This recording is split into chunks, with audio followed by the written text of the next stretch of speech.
Hello and welcome back to the course on artificial intelligence. In today's section, we're going to tackle deep convolutional Q-learning. So we're taking deep Q-learning to even a further step. So we originally started with Q-learning, the simple Q-learning. Then we took that to deep Q-learning, and now we're taking it to deep convolutional Q-learning. So let's see what we're going to discuss in terms of intuition. The intuition section is going to be quite quick. There's not much that we need to add as long as we're familiar with convolutional neural networks, and we'll touch on this towards the end of today's tutorial.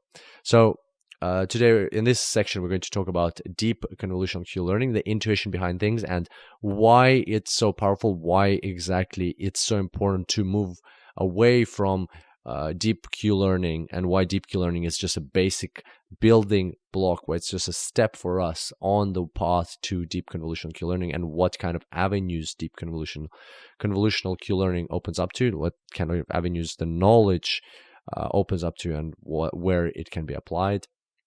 We'll have some examples of that.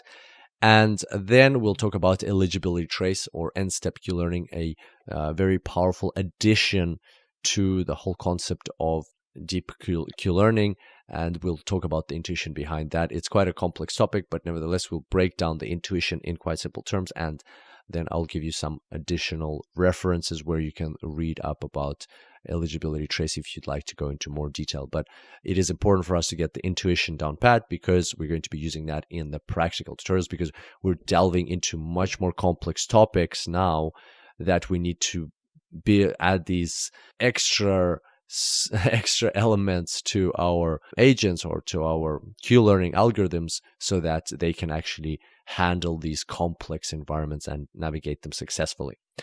And of course, in this section, because we're talking about convolutional neural networks, it is highly advisable that you check out Annex number 2, Convolutional Neural Networks.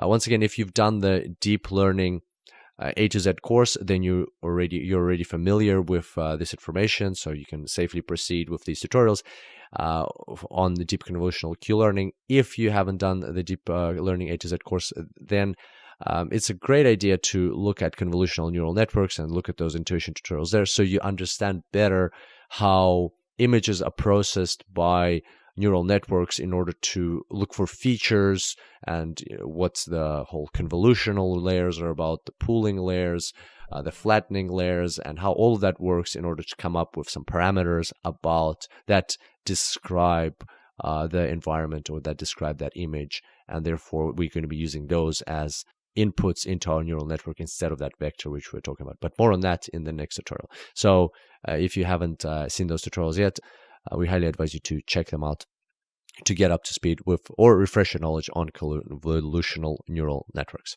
All in all, we've got an exciting section, and as you can see, quite not that many intuition tutorials, meaning that you'll be able to jump into the practical side of things very quickly. So on that note, I can't wait to see you on the first tutorial, and until then, enjoy AI.